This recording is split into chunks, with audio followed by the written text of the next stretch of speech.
Welcome back to Animal Crossing New Horizons. I'm dear darling. I shall see what's going on our lovely island of Fawnhallow today. Recording a bit later than usual. I did a decent amount of recording today. Recorded some in Stars and Time, recorded some Isles of Sea and Sky. I'm trying to build up as much of a backlog as possible in preparation for Art Fight happening on July. I'm not sure I'm going to get too much done, but if I can get at least, I would say, 2 or 3 weeks into Art Fight, into July recording, that'd be good for me. So really, I think this week might be a lot of recording, or we'll have to see, I suppose, how things go. But good evening, everyone. I'm here with a late night broadcast. Hope I can make it through this. Right now in Fawnhallow, it's 12:18 AM on Monday, June 22nd, 2026. But yeah, what are we going to talk about today? There's so many things I want to talk about. Amazing Digital Circus, I feel like I want to talk about. I always want to talk about, mainly because it's just the thing which is on my mind. So it's a thing that's going to sit with me for a while. I don't know. I feel like definitely a lot of Amazing Digital Circus, why it's on my mind so much is that sequence from, as I keep describing it, from a key to a lantern. From a key to a streetlight is probably a bit more accurate. It's going to be in my mind forever, you know, it's going to be on my level. Is it going to be on my level of Amari's? I don't know. Amari's ending is also kind of up there, to be fair. Your name, I know your name. Hold on. I'm searching my data banks for it. It's not Mitzi. My mind is saying Mitzi. It is not Mitzi. It is... I think it starts with M as well. It's some sort of meow pun, isn't it? Felicity. Absolutely not. Nothing to do with meow. Nothing to do with it. I guess that's why I thought it's Mitzi Felicity. I'm starting to learn about my association sound. And my association words is always sound a lot more sound-based than I thought it was. Anyway, not the point. I could also talk about Nine Souls, because that's been finished now. I can also talk about Small Saga, because I finished that now, but I'm not... I'm gonna... because I finished this very recently, I'm gonna let it digest in my brain what I think of them. I enjoyed both those games. Nine Souls has one of the greatest stories I think I played in a Metroidvania, maybe. I'm not sure if that's... I might be putting my money where my mouth is, but it really is a great... Like, I love so much of a concept of Nine Souls. And then Small Saga, I really just engaged with, like, genuinely the characters, what I found so engaging. So yeah.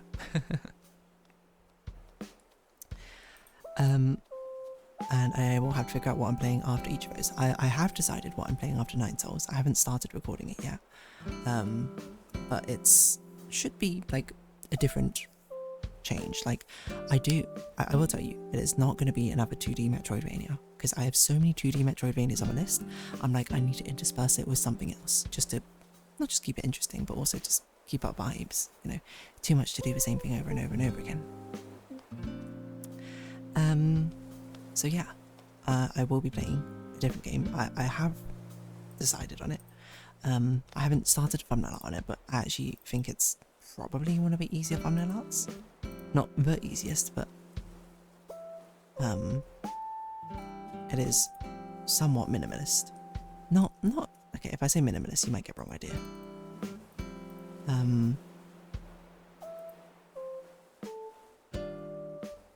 But yeah, interesting.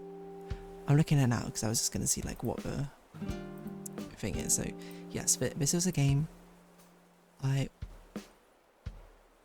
was thinking about playing for a bit, but then didn't. So I'm just updating my notepad of what I'm going to play next. I don't know what I'm going to play next on my stream. Maybe I should decide that, because I'm going to go back to Japan talk. But I think I could play this game. Yeah, I think I should play something a bit more casual again. So let's do that. Nice. Updated my notepad of what's to play. Yes. So what was I going to say? Can't remember.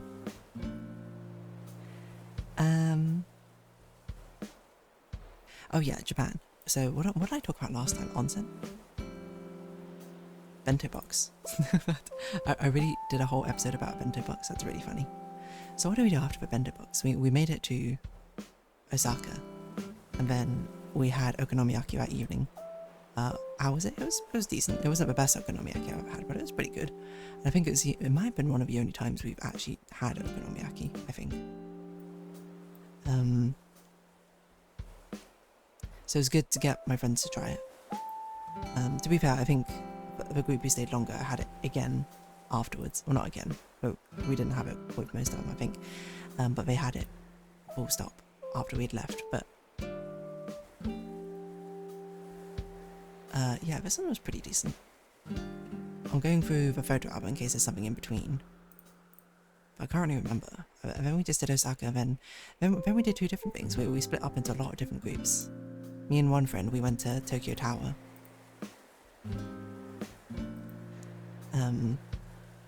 First in the morning.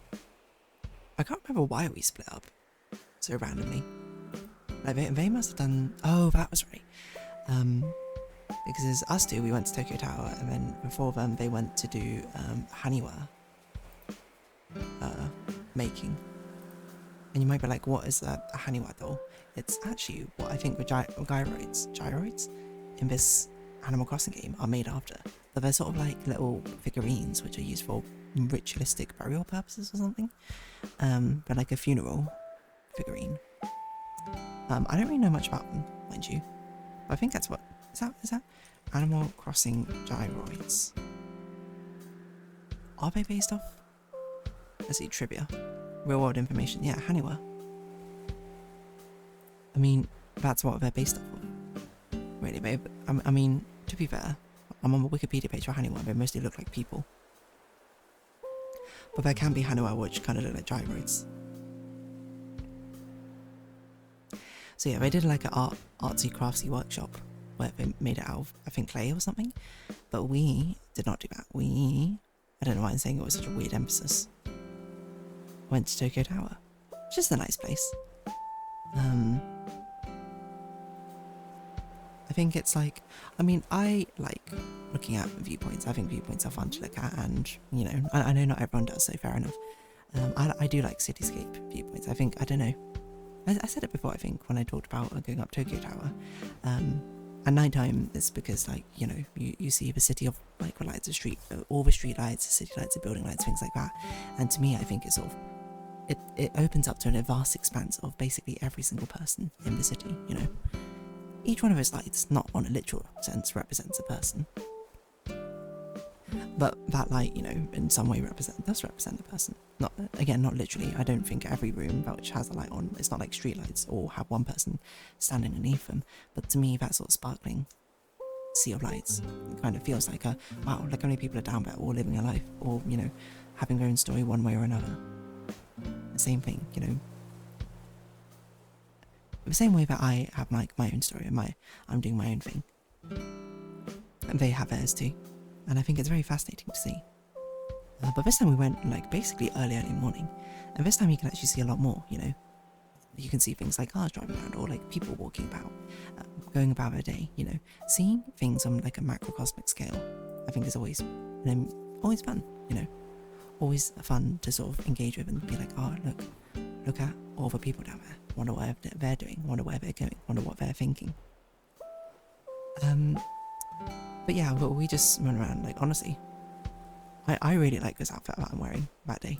It was one of the new tops I bought from Japan, along with one of the skirts I bought. Honestly, I got it. Great outfit, top tier. So yeah, we're just taking a load of photos at the top.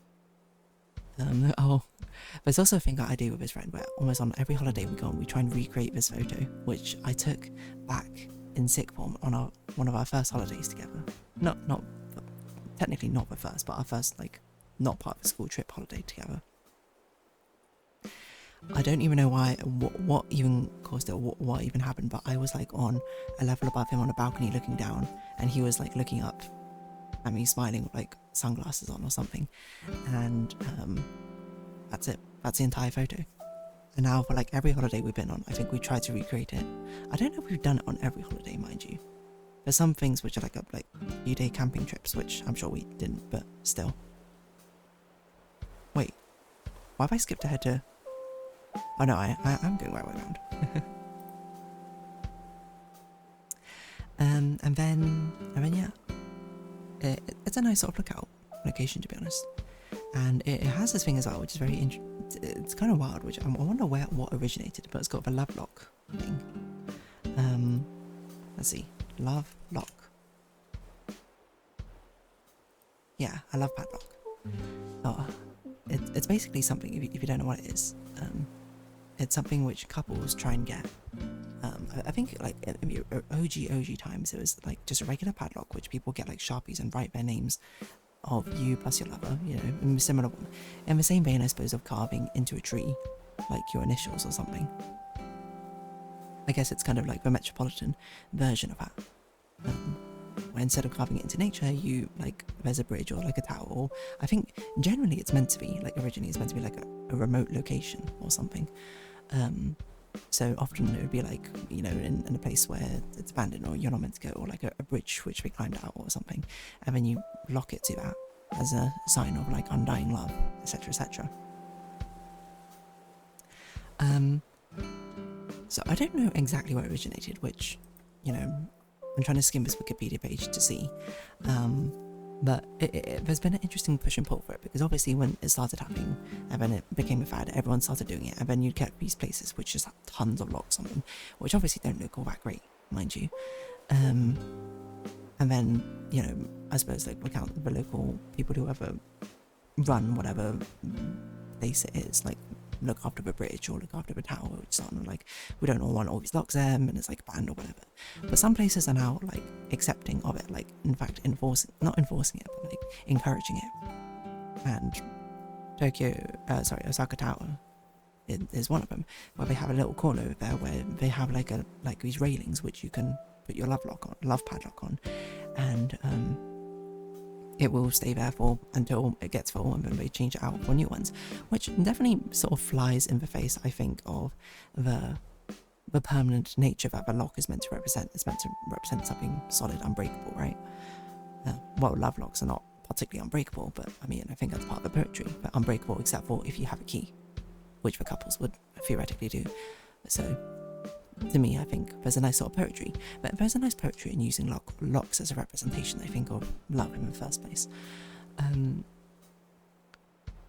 But yeah, there's something very amusing, but it's very sort of like a capitalist way to take it, like what was initially sort of like if anything, like a symbol of rebellious vandalism, shall we say, the same like graffiti might be, as a representation, a declaration in love, of love, becoming something which is then chastised, and then now becoming something which is used to take advantage as a profit. Except there are a few places around the world which are very famous for like these love padlock places, because I don't think that Osaka Tower necessarily is. I think the one which I always think of is the one in Seoul, which I assume is called Seoul Tower. And Seoul Tower. That one feels very famous. Battery depleted. Oh, okay, hold on, let me change that one. The Joy-Con shifty Joy-Cons. Sorry, shifted positions. But yeah, like the Seoul Tower is like very, very known for it. And they must come around with bolt cutters and clip it off like so frequently, because of how many people come there to actually clip it on. Like you can only probably fit in a couple of thousand, right? And how many visitors to Seoul Tower to get in a day? Probably more than 1,000, right? But there's also one, like a bridge in Paris, which I think is known for it. Oh, notable locations, here we go, and controversies, which is fair enough. I mean, at the same time, it is like vandalism, in some ways kind of like wasteful. But your mileage may vary, because again, do you want to do it? Yeah, I mean, there's a lot of very sort of cheesy things, which I'm sure are also, you know, strange, or if put under a certain light can seem meaningless, shall we say. But there are also things which still hold meaning for people, and I'm not going to be like, hey, you shouldn't do that because this is a wrong way to express your own love, or I'm sorry that, or how dare you find love in a thing which, you know, unfortunately where capitalism has made much more monetized, or how dare you express your love in a slightly suboptimal way for this entire world of living. Because I think that'd be one, very hypocritical of me, and two, also not very fair, right? I think it's one thing, you know, if it's causing a cataclysmic world event, but also the other thing is, you know, this is sort of like, is this the hill you want to die on? I don't know. Your mileage may vary.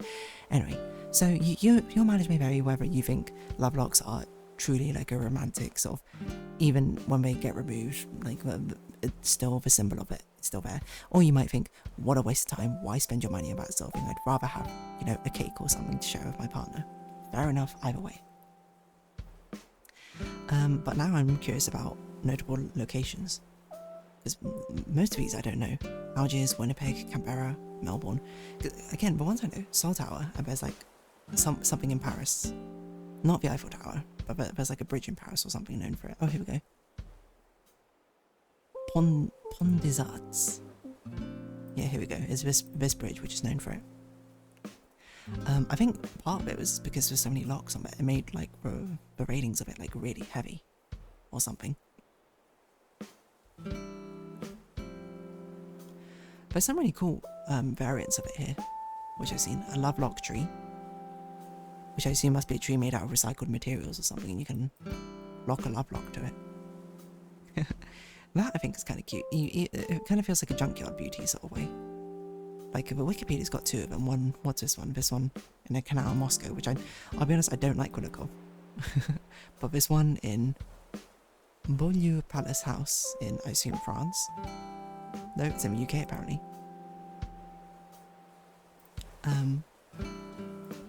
Is very pretty. In Algiers, the youths are removing them. Interesting. Yeah, I mean, that I don't I don't think it's.